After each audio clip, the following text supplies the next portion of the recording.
Hello, everyone. We welcome you to our Sunday morning roundtable discussion with our subject of mind. We're so glad you could join us this morning. We're recording from the Plainfield Christian Science Church Independent, Plainfield, New Jersey, in the United States of America. And yes, thank you all for joining us today. We will start with our morning prayer.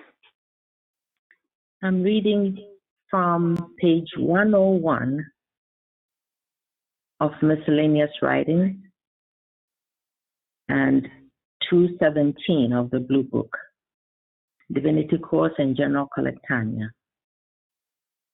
The science of omnipotence demonstrates but one power, and this power is good, not evil, not matter, but mind. This virtually destroys matter and evil, including sin and disease. If God is all and God is good, it follows that all must be good, and no other power, law, or intelligence can exist. On this proof rests premise and conclusion in science, and the fact that disprove the evidence of the senses. God is individual mind. The first thing I do in the morning when I awake is to declare I shall have no other mind before divine mind, and become fully conscious of this, and then adhere to it throughout the entire day. And then the evil cannot touch me. Mary Baker Eddy. Thank you. Very sound instruction. Thank you, Florence. All right, our watching point, Karen. Watch number 428.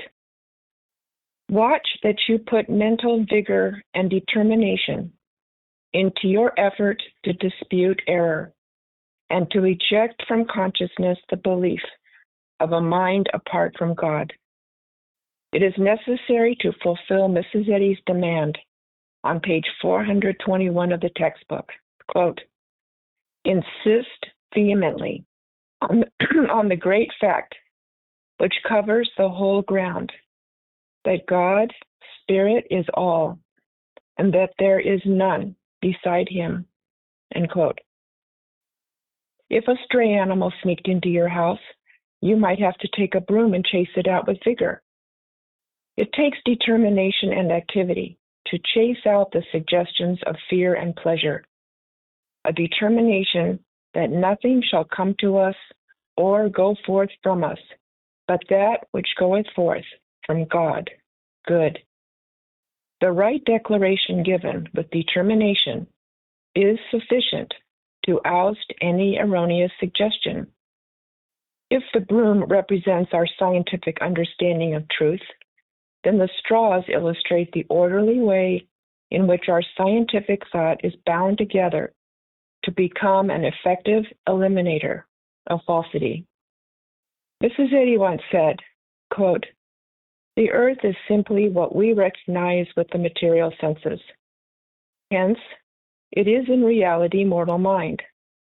And the declaration, I give you dominion over the earth, means I give you the power to control your mind. End quote. When we recognize the complete control God has given to us over our thinking, if we do not exercise this control, it is because we have accepted the suggestion that we cannot do it, or else that we do not want to do it. Thank you. Okay, comments on that? Well, there's not a lot of equivocation in that, is there? We reap what we sow. We get what we believe in, and there's no half-hearted. There's no way to half-heartedly practice Christian Science, is there? No. And really, I mean, this is wonderful, isn't it? Think of the power that that we have available to us if we just put our whole heart and soul into it. You know, in 2 Timothy, where it says, "For God hath not given us the spirit of fear, but of power and of love and of a sound mind." And that's such a powerful statement I know many of us use. And one of the interpretations of a sound mind is a disciplined mind. And to practice science, you do have to be disciplined. You just can't let your thought go here, there, and everywhere. And in being disciplined, you have to be vehement to get rid of any error. Mrs. Eddy calls error very often aggressive mental suggestion. She doesn't say, "Oh, sweet mental suggestion," or Mild. And if it's aggressive, we have to be more aggressive with the truth. I also think that if you love the truth so much, because if you love something, then you want to defend it, right? You don't want anything messing with it. Thank you. So then you get the broom. I like that. Yeah. I remember once I was trying to get rid of, I was really under attack by these very negative, depressed thoughts. And I literally, I think I gave a testimony about this once, but I literally started to box a pillow. It was in the middle of the night, so I was trying not to, wake the household up. But I just started to wail on this big pillow that we had. And I was just like, no, this is not right. I do not deserve to have these thoughts. These are not my thoughts. And I just kept repeating the truth and just whamming on this pillow. And it broke the mesmerism. It was kind of very therapeutic too. It totally. Yeah, the pillow suffered pretty greatly that night. It broke the mesmerism. Thank you. Yeah, sometimes that's what is required. Mrs. Eddy says to be a terror to error. You can't be complacent. This might be partly why whatever treatment you've been giving isn't working. You must be vehement with this truth. And as Florence said, with great love, defending your God. This is a belief that there's some other power operating. No way, Jose. Okay?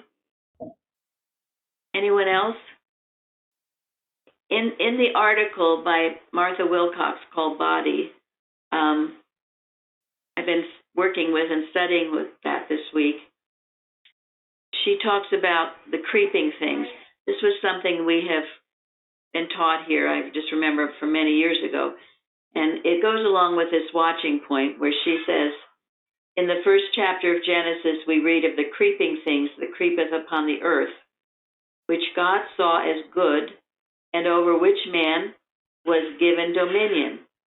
But mortal man has misinterpreted these creeping things that were good, over which man has dominion, and often designates these creeping things as evil conditions, which steal upon us slowly and stealthily, conditions which are not good, and over which we think we have no control.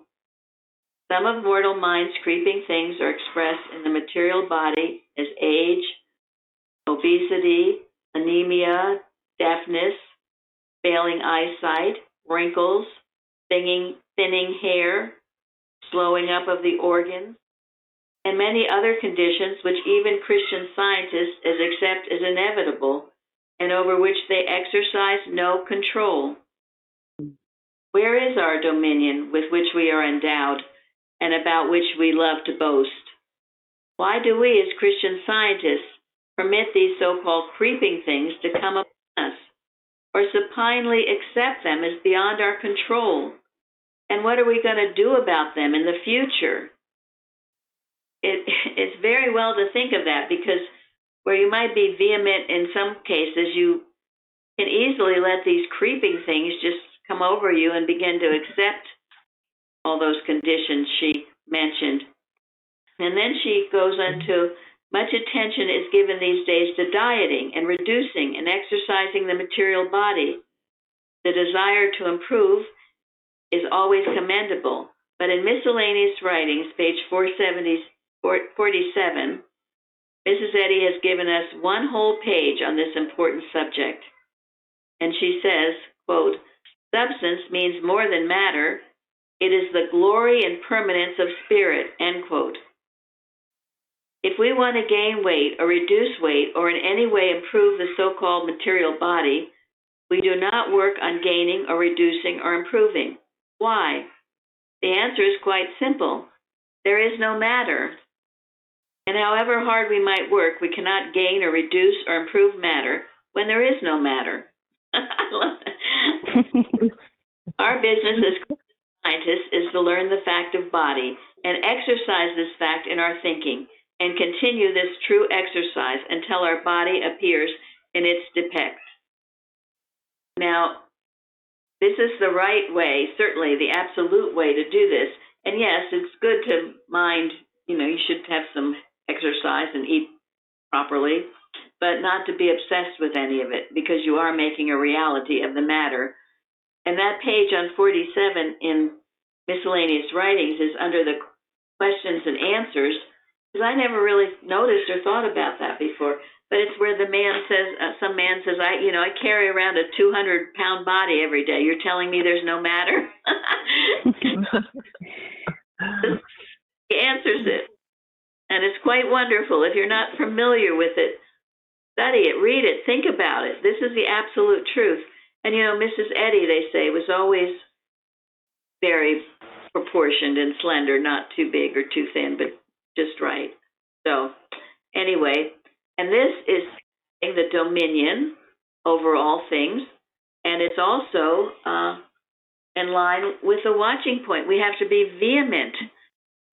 That one of the watching points is this too, where Mrs. Eddy asked a student, when you see falling leaves and the things we sometimes observe in the fall or winter, are you declaring there is no age, there is no death? And the student replies, "No, Mother, I'm not. I'm not working the way I should." So be so instant in truth that error is always too late.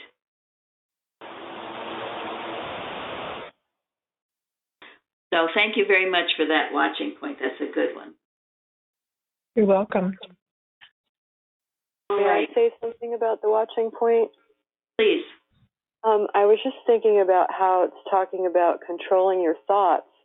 And when you spoke of the creeping things, I was wondering if maybe rumination is one of those creeping things, because it creeps into your thought until now you're ruminating about everything and under the sun.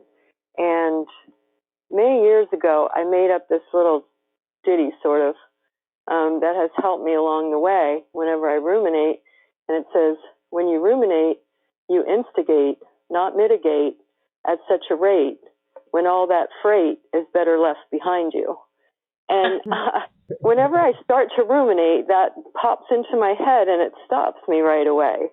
Whether it's conversations that you had at a gathering or just things that are not important or worrisome or anxious, anxiety producing, are just not a part of you and not to be indulged in. So Thank love you. that watch. Yes. Yeah, ruminating. And in the trial in Science and Health, Mrs. Eddy mentions Man ruminated, and the trial began. Yeah, and you put yourself in the court of error, which you don't want to be in, all the beliefs and laws. So. Yeah, I think in this case, rumination is not one of the effects of a creeping belief, but rumination is in itself a sign of the lack of discipline, of your thought that allows the creeping things to creep. Yeah, you start thinking about the aches or the pains and what caused them, and you just start ruminating, and that you have to catch and resist vehemently. Say, no way, you're not having it. Or you think about the problems that you had yesterday or last year or whatever, without actually gaining your dominion over the problem and seeing the solution. And that is why it's so important every day to clear your thought and make sure you have gotten rid of all these spurious suggestions that would try to weigh you down so you don't meet them again in the morning, but you've gotten rid of them thoroughly. Who's that, Michael? No, that was me. They're just coming up to be handled. So don't look at it as a problem. It's just an opportunity. Oh, I got to handle this one. Okay. Yeah, and the world is confronting you with it all the time. So why we have to stay alert, never absent from our post, never off guard, never ill-humored, and never unready to work for God. And we're prepared. All right, Jeremy, would you read the golden text? Job. Where shall wisdom be found? And where is the place of understanding? Behold, the fear of the Lord, that is wisdom. And to depart from evil is understanding. Thank you. Yes, and you know, there's only this one source of wisdom, isn't there? Yes. Yes, only one. Only one. You can't find it anywhere else. And that's why some people make such serious blunders, because they think they have it or found it in some other place other than God. He is the source. And there's a really good reason for that, isn't there? Why is... If God is all, you know, where else is the other, is his wisdom? Exactly. He is all. Exactly. Not only is there not another source, there's nothing else to be a source. So when we think we have wisdom apart from God, we're just making a mistake. There's a quote from the first edition of Science and Health I love. It says, "Wisdom is not gained of knowledge that brought sin and death into the world." Thank you. Yes. It's interesting how over the last, I don't know, over time since coming here, I've found more and more that I have been able to solve little, not necessarily problems, but they're just little things in one's experience that have to be figured out how to do something. And I'm realizing that I'm finding solutions to situations that ordinarily I would have just thought, well, I can't figure that out, or that's too difficult for me, or I don't know how to. And as I've dropped that thought, I have been able to find solutions to things. And every time I do it, my thought won't say, or my husband might say, gosh, I couldn't, sort of impressed with that I've been able to do that. And I thought, no, to myself, I said, no, that's God. And I'm just so grateful how he's been, my thought just immediately goes to God to thank him for the wisdom or the intelligence to show me how to work out something. And I'm just so grateful that Christian Science teaches us not to take ownership of anything. Thank you. Very good. You're in tune with it. Yes. I found it interesting, this lesson and our last week's lesson on soul. You know, we have the story of Nebuchadnezzar again, and this one in more detail, but the idea of the importance of the humility, because in order to get wisdom, first you have to acknowledge you don't have it. You have to acknowledge your lack of it in humility, and then ask God for it. In a beautiful quote from Mrs. Eddy. Now, any articles I am referring to today, they will be from dear Carrie sent them to us. But the quote, miscellaneous writings, page 165, the secret stores of wisdom must be discovered, their treasures reproduced and given to the world. The secret stores of wisdom. Again, sometimes I just feel like we're scratching the surface of all that Christian Science has to give us. And if our motive is pure, and of their treasures reproduced and given to the world, see, that was certainly her life mission, wasn't it? So, And then there's a beautiful article by John Willis called Wisdom's Single Source, and we just brought out the only source is God. But it had an interesting point here. It says, of the 26 themes assigned for study, or lessons, 8 have to do directly with the divine nature, 4 with God's relation to man, to being, while all the others find their logical elucidation in the recognition that God is all in all. No one can question, therefore, that the dominant thought of Christian Science teaching is this: to know God is eternal life. Light for every problem is to be found in a closer touch with God, a clearer realization of truth. Christian education might therefore be defined as the knowing all that to which divine principle is causally related, and the unknowing of everything else. I thought it was interesting because here he's bringing out what wisdom Mrs. Eddy had and the wisdom she had in giving us the lessons and their topics, and that as we seek this wisdom in the studying of these lessons every week, we are growing in wisdom when we realize how important the readings of the Bible and Science and Health are. So we have a great treasure of wisdom in our lessons. And I think again, too, of what the psalmist David said, one thing have I desired of the Lord, that will I seek after, to dwell in the house of the Lord all the days of my life, to behold the beauty of the Lord, and to inquire in his temple. And that inquiring in his temple is the seeking of God's wisdom. And this article goes on to say, well, from James, if any of you lack wisdom, let him ask of God. That means it's available to everyone. Everyone can have it if we ask God.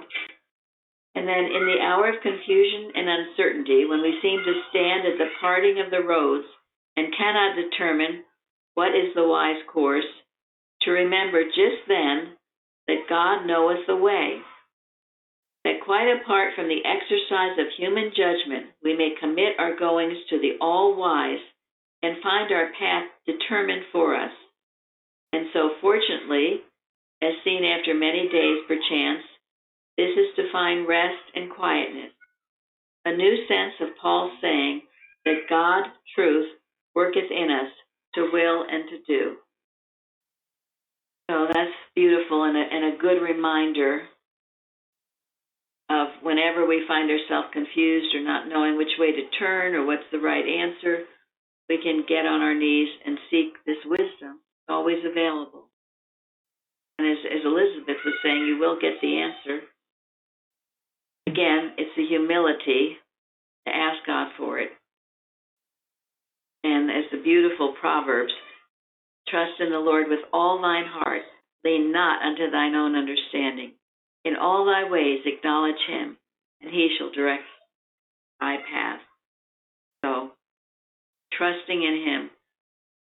And then this comes to this really beautiful testimony Carrie sent. I'll have Gary read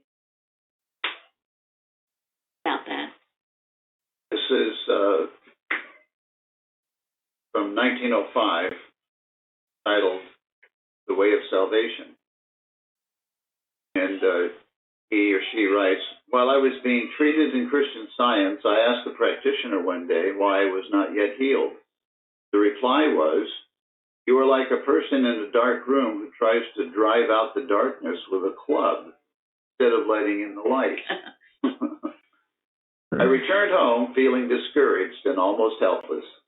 I had given up an operation which the doctors hoped might bring me relief, but which promised no cure, to try Christian Science treatment. For weeks, I had been faithfully reading the Bible and Science and Health, and watching each day for the physical healing.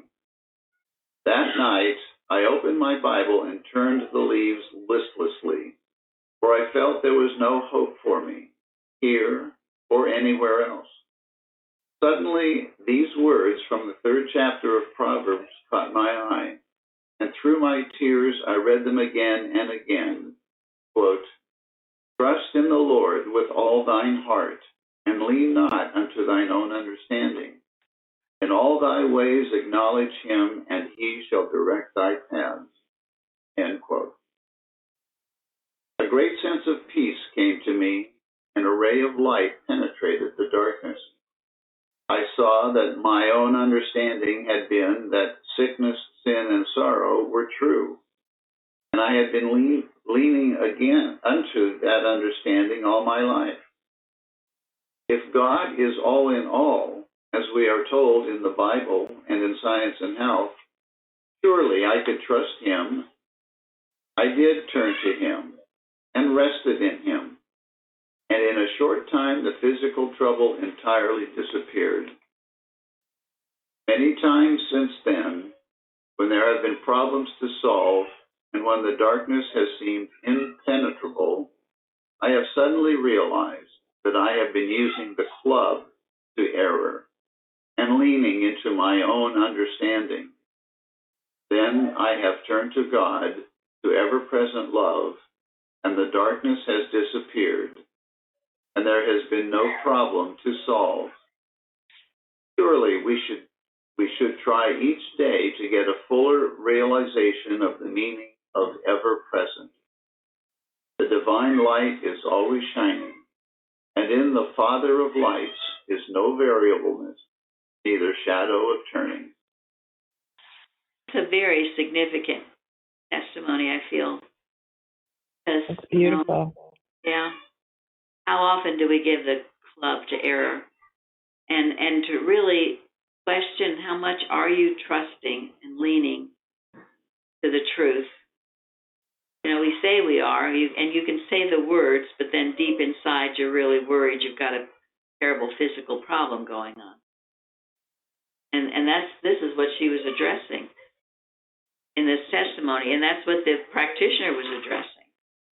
And when she was even to get a glimpse, he or she was to get a glimpse of how important it is to trust and lean on God. The thing left, because it was never true in the first place. So you can examine your thought frequently to make sure you're not saying the words, but then secretly thinking other things. That's just words then. Bring it home. Make it yours. Get in that quiet place until you really feel the power and presence of God, that he is the only power and there is none other. That's why in the things to handle daily, Mrs. Eddy will say that. Work for 2 hours to get on the right side, or more if it takes that. This is what she instructed her students. She was here. And we can do no less. We want to further this incredible cause. And while we're doing that, resist the temptation to look to matter or to material sense to see if you're making progress. Because if you're working mentally, you are making progress. Being at home with God is the ultimate. And also, with just one other thought on that idea of, leaning not into your own understanding, but whole heart and soul in God. But if you've got a question that needs an answer, don't be impatient about the answer, because God gives you the answer when you really need it. I know sometimes I want an answer to a question right away, and it doesn't come right away.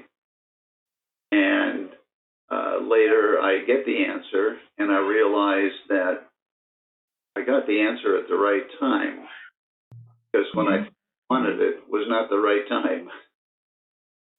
Yeah, and Mrs. Eddy says that too. She says that you will, when you really need to know it, the answer will come. It will. And often to just, sometimes before you go to sleep at night, just to ask the question. And very often will come, sometimes during the night or in the early morning hours when your thought is totally quiet and not filled with maybe your ideas of what the answer should be.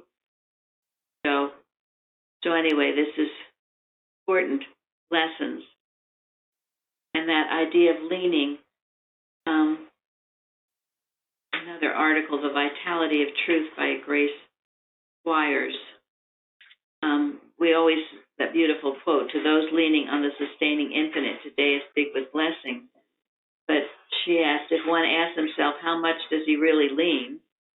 He's apt to find that his sense of dependence on God is really slight, and that he bases his ability to lift this or that dread weight very largely on his own efforts. We sometimes forget that we neither make nor sustain the truth. The most we can do is come into an agreement with it. Now, we don't make it or sustain it. We can only come into agreement with it. Truth stands on its own. And therein, too, with the truth, is all wisdom, truth of God. The other thing I think the lesson brings out so clearly in James, God resisteth the proud, but giveth grace unto the humble. And then submit yourselves, therefore, to God. Resist the devil, and he will flee from you.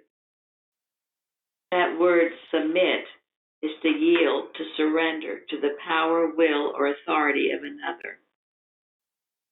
So every day, think about submitting yourself, your whole self, to God. And that goes along with science and health. Divine mind rightly demands man's entire obedience, affection, and strength. No reservation is made for any lesser loyalty. Obedience to truth gives man power and strength. Submission to error superinduces loss of power. That tells me if I'm ever feeling weak or tired or whatever, I am obeying something other than God. My allegiance is not toward God. And whatever that is, it's sapping my strength. So, entire and rightly demands an entire, all of it, obedience, affection, strength. You give it all to God. And as you do that, all is given back to you. Now, what about Nebuchadnezzar? We talked about it last week, but once again, this is such an important thing. Whatever happened to him? Well, he thought he did great things on his own, and he left God out of it. Yes. And so it was pointed out to him very clearly, and he was very humble about it, and so everything returned to him. Yeah. Quite a story. Yeah, he finally woke up, didn't he? Yeah. Well, he was warned too. He had a dream. And I got the sense from the passage that, Daniel warned him what the consequences would be, and he listened for a while, but then didn't. That's it. Yeah. Yep. Okay. Got really great. And he just thought it was it, and immediately the effects of that thinking came on him. Unfortunately, he woke up to it. Now, in Mrs. Eddy's article in Miscellaneous Writings, The Way, which I hope you're all familiar with, she says the three stages. The first being self-knowledge, the second is humility, and the third manifested in love. But what she says about humility, this virtue triumphs over the flesh. It is the genius of Christian Science. One can never go up until one has gone down in his own esteem. Humility is lens and prism to the understanding of mind healing. It must be had to understand our textbook. It is indispensable to personal growth and points out the chart of its divine principle and rule of practice. Cherish humility. Watch and pray without ceasing, or you will miss the way of truth and love. Humility is no busybody. It has no moments for trafficking in other people's business, no place for envy, no time for idle words, vain amusements, and all the et ceteras of the ways and means of personal sense. Very powerful statement here. She's saying you won't be able to understand the textbook unless you have it. Have you heard people say they don't understand the textbook? Yes. Yeah. Too intellectual. That's what I've heard many times. It takes intelligence to read. It's too intellectual. I said that's the last thing it is. Absolutely true. Last thing it is. I've even heard of people saying it needs to be rewritten to be more modern in its language. I think someone has already done that. Someone has already done that. Yeah. Yeah. I think so. Really? Yeah. Oh my goodness. Yeah. And the children respond to it. They read it. We were reading that book Shardy mentioned about by their fruits you shall know them from the ark, and all the children that had healings, and they read the truth and they get it in their hearts right away. Thank you. Yeah, Yeah. even 5-year-olds. Yes. 5-year-olds. Exactly. Yes. 5-year-old. Well, if you don't preface it with "this book's way too hard for you," Yeah. Yeah, but it's also the innocence of a child. It comes innocent, just wants to have it. It's like that young, the young child that healed the headache. It's like, will God send you a headache? They keep it simple. That's why they get Thank it. you. Yes. Yeah, and what is the name of that book you all are reading with all those testimonies by children?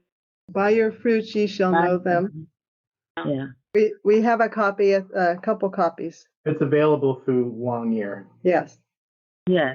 Just how the little child is healed. Just through knowing. The whole book is filled with children's stories. And many of them were aware of Mrs. Eddy. They called her mother. And they were very grateful. And they wrote their little testimonies and sent it to the journal. Yes. Recently, I have had this movie suggested to me many times. I finally watched it recently. Maybe some of you know of it. It's called Miracles in Heaven. The first part, it's hard for me to recommend it because about 85% of it is pretty rough and medical. Basically about a family in Texas with three children, and one of the little girls is diagnosed with an incurable disease, basically. And she had a faith. Her whole family went to church and everything, but this little girl perhaps was the most spiritual of them all. And they went up to the hospital, and the children's hospital in Boston, and did all kinds of things. And there seemed to be no cure. And then she comes back because she wants to come home. And she comes back, and her sister wants her to climb trees with her like they used to. So she's climbing a tree with her sister, and she falls. I guess the tree had this huge cavity. She falls into the tree. Wait, I don't know how many feet. Lands on her head. And all this kind of things going on, and the ambulance and everything. And it turns out the doctor who examines her after this says he cannot believe it because there's not a mark on her, there's no bruise, there's no concussion, there's nothing. And then it's very noticeable that she is absolutely well, that this former problem she had is totally gone. And she tells her parents that when she fell down the tree, she had that out of after-death experience, I guess, where she was out of her body. She could look down at her body, and she saw this beautiful, beautiful place, and she talked to God, and God told her that she needed to go back. And she didn't want to go back because she felt so much love and joy in the place that she was, but God said she needed to. So she came back, and she came back without a trace of anything. And of course, the doctors couldn't believe it. And it was interesting because the mother, who of course now has great faith, but she gives a little sermon or talk at their church.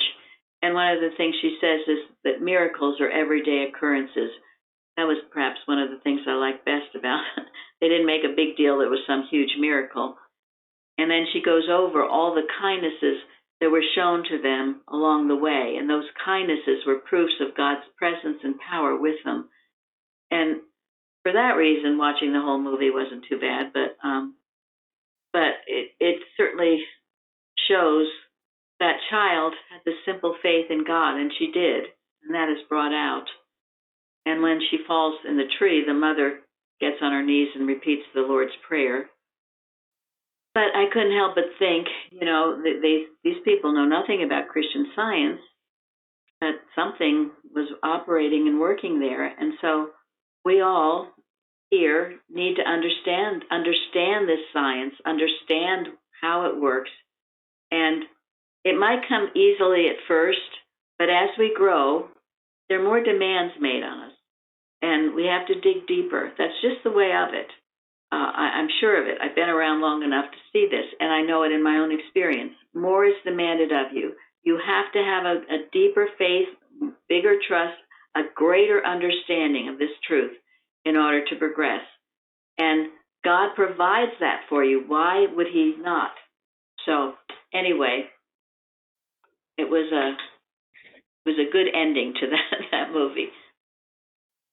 And this was very interesting in an article Carrie sent about Nebuchadnezzar. It's a long article, but it says there is also an interesting paragraph on those who build a church, and if there is pride involved, the church will fall.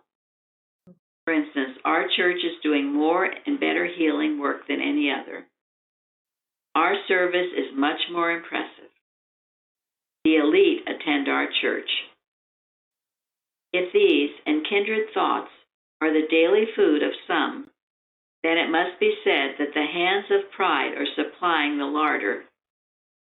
It is possible that a beautiful church edifice may become the means of someone's downfall, a thing to worship instead of a temple in which to worship. If our motive be to build a church instead of a temple in which to worship, or a church that will surpass any other church, we may well remember the words of Jesus. There shall not be left here one stone upon another that shall not be thrown down. Those are very sobering words. And, we must never get into that feeling that our church is better than any other church. Right? I mean, there's no humility in that. Yeah, and then you're malpracticing also on the other churches. Yes, you are. Worshipping something other than God. And you know what Mrs. Eddy said, humility is no busybody. And how do you know, really, what's going on in other churches? So the best is to keep your nose to the grindstone and do what God has for you to do. Exactly. You're right. Just keep going. And He will prosper what is right and true. And in this case, I think Jesus was the good example. He never desired to build a church, or a building for that matter. Yes. Yeah, this side was his preaching area. Yes. Exactly. Mrs. Eddy says in the first edition, Jesus did not make that mistake. No. Yeah. No. And we can look to Mrs. Eddy's definition of church for the answer to why this is the case. All right, Nancy, would you like to read your contribution? Yes. From Ephesians 4, and be renewed in the spirit of your mind. Webster defines renew in theology: to make new, to renovate, to transform. to change from natural enmity to the love of God and His law, to implant holy affections in the heart, to regenerate. And from Gill's Bible exposition, renewed in the Spirit, a renewal or an increase of spiritual light and knowledge, of life and strength, of joy and comfort, and fresh supplies of grace, and a revival of the exercise of grace. And the commentary is God's word is essential to being renewed in the spirit of our minds. As we develop in our understanding of the truth in Scripture, our minds are renewed and transformed by God's Spirit, and our lives reflect that change. Spiritually, you are what you think. As we meditate on God's word day and night and delight in the law of the Lord, we become firmly reestablished, like trees planted along the river bank, bearing fruit each season. Their leaves never wither, and they prosper in all they do. Prayer is also necessary to be renewed in the spirit of our minds. Paul prayed for the Colossians to be filled with the knowledge of God's will through all the wisdom and understanding that the Spirit gives, so that they may live a life worthy of the Lord and please Him in every way, bearing fruit in every good work and growing in the knowledge of God. So as you seek the Lord in the truth of His word and in prayer, you are renewed in the spirit of your mind. Then you will experience God's peace, which exceeds anything we can understand. Renewal brings a new mindset of trust, peace, and humble obedience. Very beautiful. Thank you. You're welcome. Strong statement, the renewing of your mind. And that's every time we take in these truths and let them sink deep, go into our inward parts, as the Bible says, it does renew us. What does Mrs. Eddy say? Spirit will form you anew. So you've got some problem, seeming physical problem. Well, you keep renewing your mind with the truth, and Spirit will form you anew.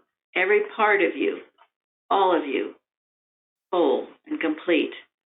And remember, to renew is not to make something that did not exist before. It's to take you back to your original position, your original nature. It's more or less awakening, awake to what you already have. Exactly. Thank you. That's it. So this was a good lesson on mind. And we will end again with, okay.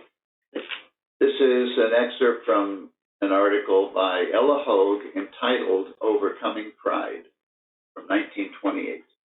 She writes, quote, "When pride cometh, then cometh shame, but with the lowly is wisdom," end quote.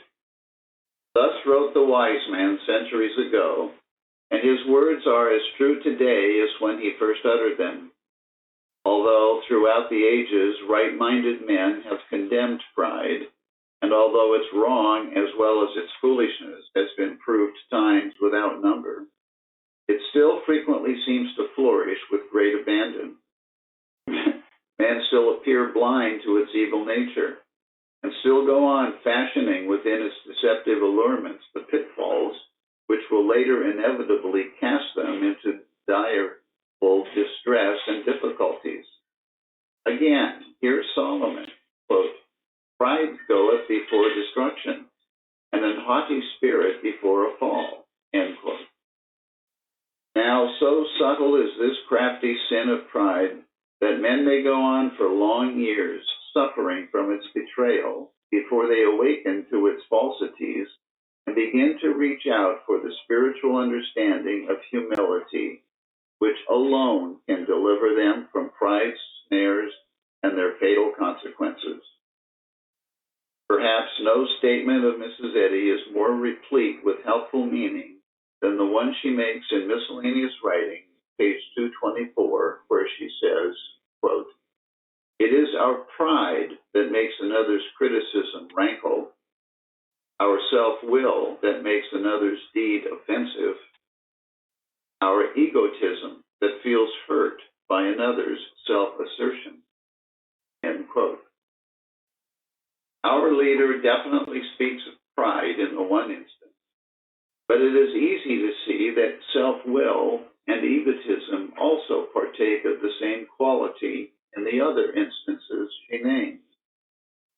Indeed, pride is often the tendency which prevents us from recognizing the mistaken nature of self-will, self-love, self-justification. Yes, all of all selfishness. There is nothing more dulling to spiritual vision. There is nothing more deterrent to the humility which delivers from all evil than the pride which boasts itself of personal goodness, personal prowess, personal sense, personal opinion. On page 356 of Miscellaneous Writings, Mrs. Eddy tells us, one can never go up until one has gone down in his own esteem. End quote. Who then would not hasten to acknowledge the falsity of every prideful tendency, that he might the sooner lay hold of the power which lifts him to the understanding of true being? How often must our repentant sense kneel before God in deepest sorrow for pride's arrogance, that arrogance which is the basic error in such a multitude of our problems, that arrogance which adulterates so many of our would-be valiant attempts to serve our God and our neighbor, ere we can forsake forever the human beliefs which claim to constitute our human selfhood. But oh, the joy which comes with the acknowledgement of every wrong which science uncovers in our thinking and our living.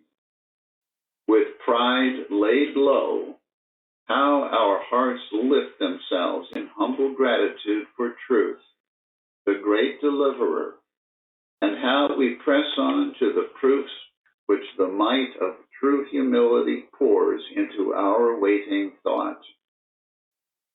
End quote. Thank you all so much for joining us today. Thank you. Thank you. Thank you. Thank you. Thank you.